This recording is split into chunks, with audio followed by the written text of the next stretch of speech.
Good morning, this is Ken Long from Tortoise Capital Management with a review of some trade sequences from November 14th, 2012 in symbol UVXY, the double leveraged VIX volatility ETF. And we'll be using the regression line crossover system with the standard markup. The thick blue shaded area is the 30-period Bollinger Band, plus or minus 1 standard deviation. We're looking at 3-minute charts. The orange ribbon is a 2-period Bollinger Band, plus or minus 1 standard deviation. The thick red line is the 30-period simple moving average, which is the mean of the Bollinger Band, using bar charts. Thick blue is the 10-period regression line. Thick black is the 30-period regression line. The purple step function is the volume-weighted average price. Excuse me. Vertical blue line is when we start stalking. Thick red is the initial stop and then subsequent stops as we manage the trade. Green circles are when we enter, red circles when we exit. So the first trade sequence to cover from yesterday was, this is trade number 2. We had periods of sideways quiet channel. Price from both regression lines are inside the river. The river is flat. The river is narrow.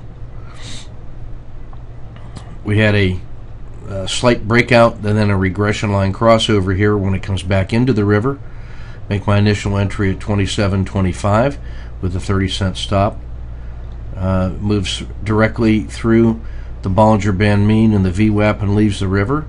I add a second position at 27.60. I have an R in hand and also a 30-cent stop. Shortly thereafter, it fails, and I exit at 27.30 for a net of minus 1 R. After that spike down, price leaves and the ribbon leave the river again.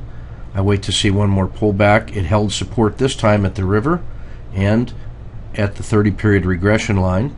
Notice the nice indicator of trend that provides. When it takes out the previous top of the ribbon, I re-enter now entry number 3 at 27.80 with a 30-cent stop. It takes off. When it clears 28.20, I now have about a 1.5 R in hand. I add a second position. It's running away with me now. I'm at 28.20 with an initial stop of 0.3. Runs up to 28.60, pulls back but holds support. When it reverses and goes higher again, add a third position at 28.60 with a 30-cent initial stop. And now it runs directly up to 30.10. Has an exhaustion bar defined as that large range green bar, large range red bar that closes lower, so it's a red bar. That causes me to tighten my stop up to 29.15. Shortly thereafter, I get hit at 29.15, and we net 8R on that trade sequence there, for a total net of those two sequences together for 7R. Now, shortly after this exit, I'm watching to see how far back towards the river it's going to go. I'm prepared to play it the other way or reverse and re-enter.